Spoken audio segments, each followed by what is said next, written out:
so they kind of gave me things to do this, but I bootstrapped it, funded it myself, provided the material myself, recorded the stuff myself, and the feedback that I had, it was only 30 days, but this was for people dealing with long-haul COVID. Is anyone not familiar with long-haul COVID? Oh, everybody knows, okay. Yeah, so just in case you didn't want to raise your hand, okay. After you had the initial COVID infection, then a long list of different health problems could occur, and they last for a long time, and they are, after you recover from your initial COVID infection, they just stay there. And there was a lot of people dealing with that, and I decided to try to help, do more research. I can't guarantee you that it's going to be beneficial. And given that the different symptoms and problems that people were dealing with were so wide, from respiratory, like coughing and not able to take deep breaths, to extreme fatigue, not being able to go to work or staying on their feet for too long, to crazy brain fog, to certain neurological issues, that this was a very, very strange thing to do a research study on, because there was nothing specific that I'm trying to prove. I just wanted to see how well it would help people recover.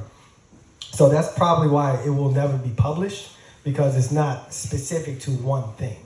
But the results were very compelling. And it was only 30 days, and 82% of the people, they said that they experienced some type of benefit.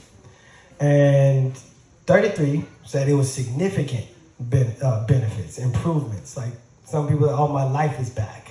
I feel like I was never going to get out of this place of brain fog or fatigue. I thought I was going to have to go on disability. This was pretty debilitating things that people were dealing with. And then a 16. This was the elixir, was the chocolate gold blend that you had, combined with a liquid multivitamin and some teas and some fruit juices. So in the tea, it was hibiscus, it was a blueberry, it was cranberry, it was rose hips, had lemon juice in there, and then the liquid multivitamin was all the vitamins from A through K. So it was a combination. This is where I started. And my goal was to try to make the healthiest, most healthful single beverage that a person can consume. So I was like, all right, I definitely need vitamins, I definitely need teas and juices, but I also need herbal extracts. So that's why I created it, and this is the thing that I use in the study. But there were some people that had no benefit. So 16% said after 30 days, they didn't experience any benefit. But the huge difference in all of my symptoms, my fatigue isn't keeping me from living my life anymore. I'm able to work my full days and no longer crash, and I'm able to work out again and not crash. My vertigo is no longer an issue. I'm enjoying life again. When people are saying this stuff to me, I'm like, damn, I made a difference. Right? We use herbs to help people's lives out. And at the same time, it was a philanthropic effort, but also kind of laying the groundwork for people to look into these herbs, and medical professionals in particular, because, I think it's awesome for people to be able to utilize self-care practices with available herbs, but it's also important for us to bridge that gap between the traditional medical system and these herbs and give them the credence that they need, the recognition that they deserve. So we don't have to have as many people going to the hospital, even though that's kind of counterintuitive for their profits. But, it is important for people to be healthy. And I think good health professionals, they care about that. So I've been in contact with doctors, which is awesome. And not everybody's against it. Okay, so we have a new case study that's coming out. So with all the beneficial results, you guys put your phones out and scan this QR code if you can.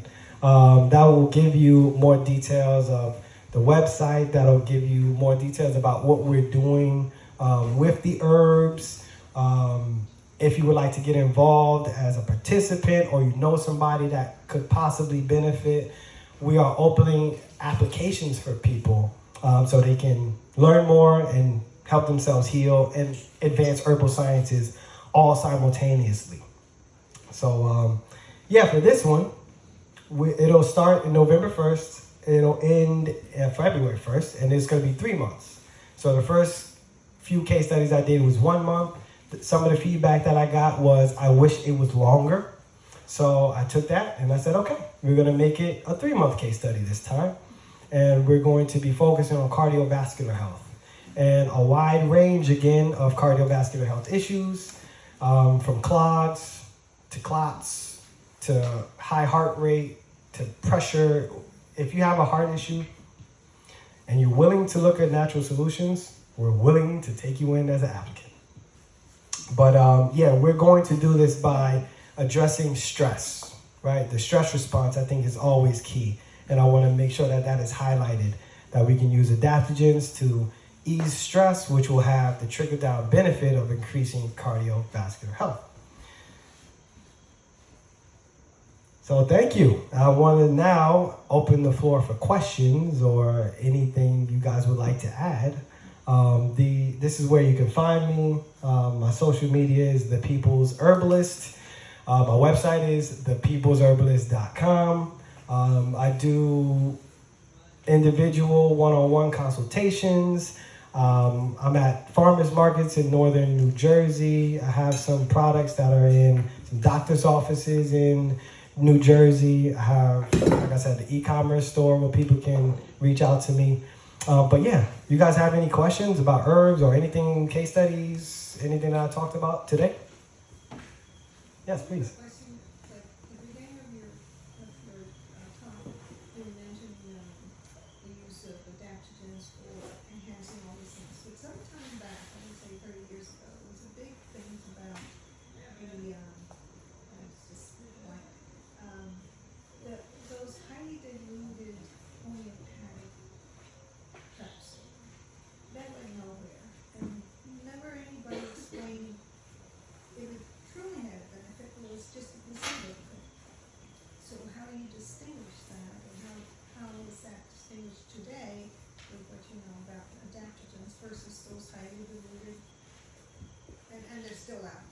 Right, so I like that question, and I've had this conversation with a couple of naturopathic doctors.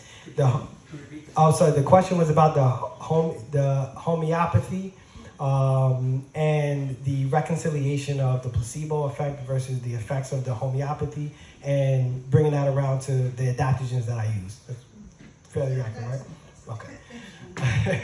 Okay. So the homeopathic treatments, they are very less involved with the molecules from the herbs. So I'm using tinctures and extracts, which is highly biochemical in nature, when the homeopathics are much more energetic in nature.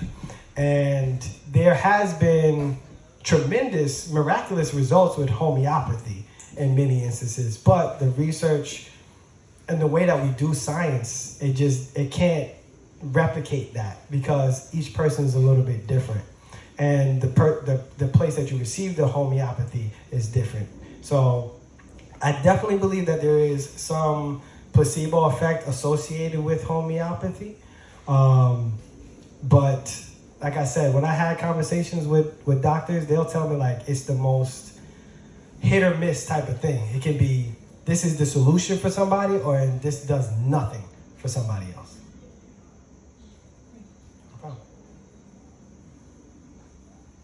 Sure. What are your top 3 extracts that you like? Top 3 extracts. I like combinations, right? So, and I'll say this. I like combining one medicinal mushroom with supportive herbs to bring out the best of that medicinal mushroom. I think tinctures are the most impactful for anatomy. They absorb the fastest. They are the most concentrate. Pills have their place. Powders have their place too. But I like to deal with the liquids, because we're liquid. We have a bunch of blood and lymph and interstitial fluid going all through us, and water. So that's the easiest way for us to absorb the herb. Did I answer that question? You asked was my favorite extract. I told you my favorite, I guess, extraction method.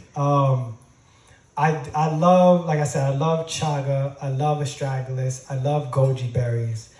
I love reishi. I love ashwagandha. So I'll just give you those top 5. Sure. A little follow-up on that, but what kind of menstruum do you typically use to carry the most medicinal properties from those herbs?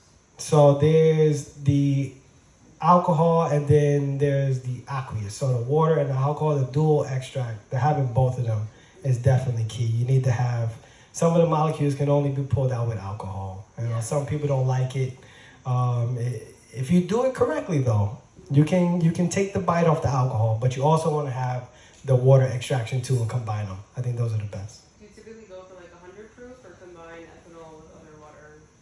Well, we'll do the extraction with the ethanol first, and then we'll get that down to a very, very small amount, and then blend the water extract inside. Okay. Good question. Oh, any other questions? I kind of had a topic I wanted to open up to you for discussion. Oh, please. For discussion, if we have the time. Just kind of like piggybacking on what you were bringing up about homeopathy.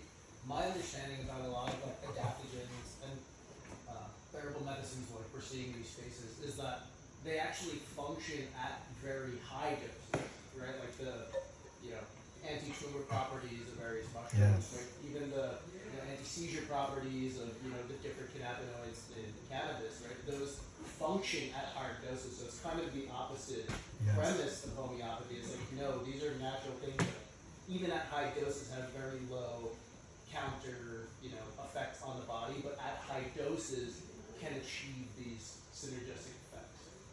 So I just kind of wanted, I was curious if you agree with that, and then also I wanted to ask, like, do you find that, like, from what I've seen, right, the biggest thing that makes modern medicine unable to really measure the success of all these plant medicines is the integrated nature of like the remedies you're talking about, and the fact that if you underdose something, you could show that it doesn't do it. Yes. So if you underdose whatever mushroom you're trying to solve someone's problem with, it doesn't do anything, but like that wasn't the right dose. Absolutely. Like, it's very easy for scientists to dismiss, and I say this as a trained computer engineer. Yes, that's 100% accurate. That is a huge issue that I've seen, where they're giving a dosage that's not appropriate to help at all. And then they'll say, oh, well, we tested this and it's not effective. And even people's individual experience is like, oh, I had this. And then you look at the type of supplements, it's only 200 milligrams, when you probably need more, closer to 2,000 milligrams. And then you have the extraction methods, which all have their own variation too. So there's a bunch of great areas within the consumption, the science behind it, and that will give skewed results a lot of times. So that's a good point. And then back to the homeopathy, it's the total opposite. It's like this high dose of that medicinal mushroom, root, bark, leaf, berry, versus having the essence of it energetically, because they only take a teeny bit of it and they put it in those homeopathy tablets. And then the idea is to have, just a teeny bit, and that will energetically help your body deal with the sickness, which I think can be beneficial, because not everything is a physical illness. There are some type of energetic illnesses. I think there's energetic infections that people can get, and we got to explore all of the options out there. Oh, please. But, just one off research, we're talking about hiring. The difficulty is that complex organisms like ourselves, even a mouse or whatever. But in vitro studies can cut down to a lot of that, anything that has to do with dosaging and stuff like that, on the appropriate substrate, whatever that is. Mm-hmm. Tumor cells, so any studies on that end that we know of? You said studies in vitro on tumor cells. On adaptogens, on There's so many. the list is incredibly long. It's like I feel like I'm cherry picking the ones that I want, because there's so many different ones, and they have just in more control. right. But I like the idea of, obviously we need those very controlled in vitro trials to show the mechanisms of action. But I don't believe that life happens within controls. So that's why I like doing it on real people. And I know that the safety's there. So I'm never concerned that someone's gonna, take this and have toxic effects. But, it's like to see how well it will actually behave inside of a real It's a person. baseline. Right. So, Yes, and the studies are there. That's the cool part. It's like, the studies are there in vitro, the studies are there on animals, and they're showing that this stuff is so beneficial. Every conclusion of all of these studies shows extreme promise but needs more human trials. Every single one. And who's doing the human trials? So that's where it comes to us. We're doing it. Thank you, guys. Good question. Check out our table all the way in the corner afterwards. Yeah. People's herbalist. Wow. Thank you. Yeah. I have some. You also work for? I volunteer for him, yes. Cool. I have some questions. I